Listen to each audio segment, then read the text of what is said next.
اللهم أبطل عينا معجبة نظرت وما بركت. اللهم أبطل أثر عين معجبة نظرت وما ذكرت أو حاسدة تتمنى. السلام عليكم ورحمة الله وبركاته. النهارده هعمل معاكم صينية الكوسة بالفراخ. احنا هنعملها طبعا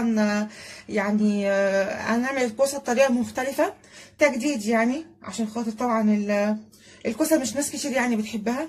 احنا معانا طماطم وفلفل وبصل وماجي، وطبعا الكوسة بتاعتنا انا مقطعاها كده، وانا مقطعاها تخينة شوية يا جماعة عشان تستحمل السوا بتاع الفرن وما تتهريش. ومعانا دبابيس اللي هعمل بيها صينيه الكوسه. المكونات بتاعتنا دي كلها انا هضربها في الخلاط، عشان طبعا انا مش عايزه الصينيه بعد ما احط فيها الكوسه والفراخ اقلبها. انا هوريكم انا هرصها ازاي. هضرب دول في الخلاط بقى وهرجع لكم تاني عشان نكمل الوصفه بتاعتنا. انا دلوقتي يا جماعه ضربت القوطه اهي، ضربت القوطه في البصل في الفلفل والماجي طبعا عشان خاطر الماجي ما يبانش، واما تيجي تاكليه طبعا لو قابل حد وهو بياكل طعمه هيبقى مش حلو.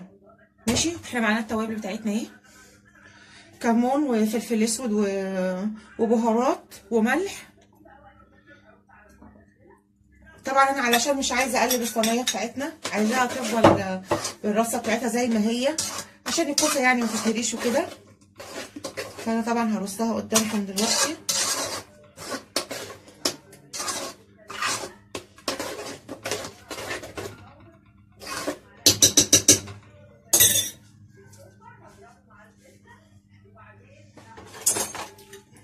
انا هحط مغرفه الطماطم الارضيه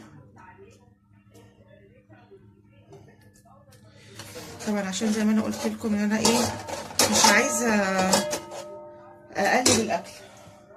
طبعا الكوسه انتوا عارفين ان هي ما بتاخدش سوا، فاحنا هنرص الفراخ الاول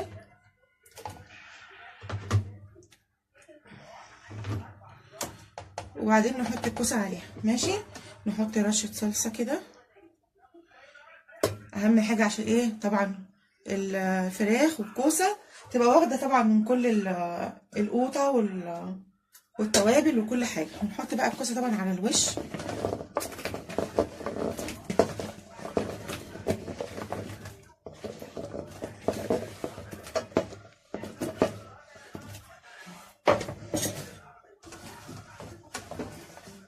كده اهم حاجه انك انت ما نقلبش مش هنقلب الصينيه بتاعتنا بعد ما نعملها.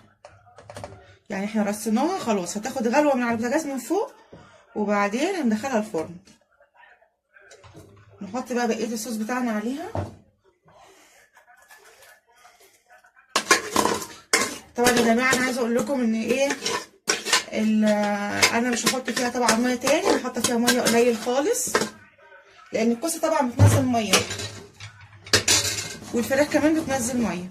يعني انا مسافه ان هي هتتحط على البوتاجاز شويه هتعمل ميه كتير جدا. ماشي. هنولع على الكوسه بتاعتنا بقى ان شاء الله قبل ما اعمل شويه رز بالشعريه، هدخلها الفرن واوريها لكم تاني شكلها النهائي. استنوني.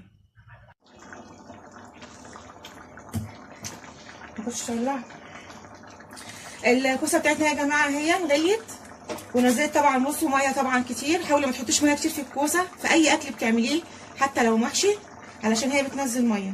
ماشي. هي دلوقتي كده غليت، هي غلوتين كويسين فوق البوتاجاز. هدخلها بقى الفرن تاخد سوا الفرن عشان طبعا بيبقى ليها طعم تاني وهي مستويه جوه الفرن. هخلص بقى الاكل بتاعنا وهرجع لكم تاني. ورز ابو شعريه بتاعنا هو بيتعمل على الناحيه التانيه، وان شاء الله الاكل يعجبكم باذن الله. استنوني.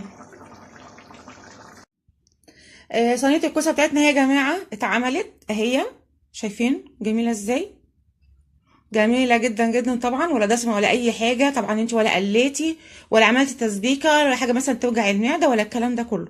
وطبعا تنفع كمان اكله حلوه جدا للرجيم. وعملنا جنبيها شويه رز بالشعريه، وطبعا الخضر اللي عندك تحطيه، عندك مخلل ماشي، تعملي شويه سلطه ماشي. وطبعا عندنا حطيت طبعا كوسه كده لوحديها على جنب عشان اللي عايز يبقى زياده، ما تقعديش كل شويه تقومي وتقعدش. وادي الاكل بتاعنا النهارده، غدانا النهارده. يا رب طريقتي في الكوسه بالفراخ تعجبكم ان شاء الله. جربوها باذن الله وبالف هنا وشفا.